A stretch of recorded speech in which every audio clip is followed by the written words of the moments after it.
പാഠം 15 നവമാധ്യമങ്ങൾ ശക്തിയും സാധ്യതയും. വി.കെ. ആദർശ്. അറിവും വിവരങ്ങളും തത്സമയം ലഭിക്കുന്നതിനും സ്വാതന്ത്ര്യാവിഷ്കാരങ്ങൾ നടത്തുന്നതിനുമുള്ള സൈബർ ഇടമാണ് നവമാധ്യമങ്ങൾ അഥവാ സാമൂഹിക മാധ്യമങ്ങൾ. നവമാധ്യമങ്ങളെ സാമൂഹിക സമ്പർക്ക മാധ്യമം എന്നും വിളിക്കാം. നവമാധ്യമങ്ങളുടെ ദുരുപയോഗം കുറ്റകൃത്യങ്ങൾക്ക് കാരണമാകുന്നു.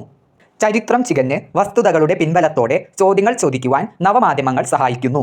പുതു സൗഹൃദങ്ങൾ സൃഷ്ടിക്കുന്നതിനും മറ്റുള്ളവരുമായി അടുപ്പം പുലർത്തുന്നതിനും സാമൂഹിക പ്രവർത്തനങ്ങൾക്കും നവമാധ്യമം സഹായിക്കുന്നു. ജനാധിപത്യ വേദിയാണ് സാമൂഹിക മാധ്യമം. രണ്ടാം നീതിന്യായ വ്യവസ്ഥയാണ് മാധ്യമം. ഫിഫ്ത്ത് എസ്റ്റേറ്റ് എന്നാണ് സാമൂഹിക മാധ്യമം അറിയപ്പെടുന്നത്. ഒത്തൊരുമിച്ചാൽ മാറ്റം സാധ്യമാണ് എന്ന് സാമൂഹിക മാധ്യമങ്ങൾ നമ്മെ ഓർമ്മപ്പെടുത്തുന്നു. ബ്ലോഗ് ഭൂമി എന്ന പ്രസിദ്ധീകരണത്തിലെ ഏതാനും ഭാഗങ്ങളാണ് ഈ പാഠഭാഗം. പാഠം 16 മാധ്യമ വിചാരം. Doctor R Prabodhachandran. പരമ്പരാഗത മാധ്യമങ്ങൾ, മാധ്യമ വികസനം എന്നിവയാണ് ഈ പാഠഭാഗത്തിൽ പരാമർശിക്കുന്നത്.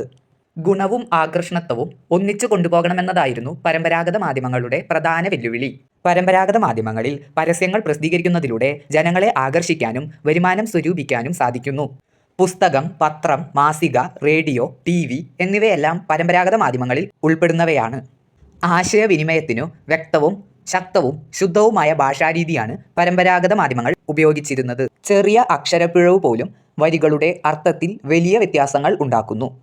ഉദാഹരണത്തിന്, ആനപ്പുറത്ത് കയറി, ആന പുറത്ത് കയറി. ആദ്യ വരിയിൽ ഒരാൾ ആനയുടെ മുകളിൽ കയറുന്നതും രണ്ടാമത്തെ വരിയിൽ ഒരാളുടെ മുകളിലൂടെ ആന കയറി എന്നുമാണ് അർത്ഥമാക്കുന്നത്. വേറെ ഒരു ഉദാഹരണം, ആകാശപ്പൂക്കടയിൽ പട്ടി നോക്കി ഇരിക്കുന്നു. ആ കശാപ്പുകടയിൽ പട്ടി നോക്കിയിരിക്കുന്നു.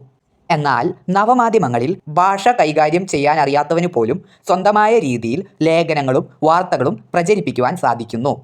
അമേരിക്കൻ പുസ്തകങ്ങളുടെ കടന്നുവരവോടെ മാധ്യമ വികസനം കൂടി. അറിവ് നേടുന്നതിന് ഗ്രന്ഥശാലകളുടെ പ്രാധാന്യം വളരെ വലുതാണ്. വരും കാലങ്ങളിൽ ഇൻ്റർനെറ്റിനും കമ്പ്യൂട്ടറുകൾക്കുമുള്ള ഒട്ടനവധി സാധ്യതകളെപ്പറ്റി ഈ കൃതിയുടെ അവസാന ഭാഗങ്ങളിൽ ഡോക്ടർ ആർ പ്രബോധചന്ദ്രൻ പ്രവചിക്കുന്നു.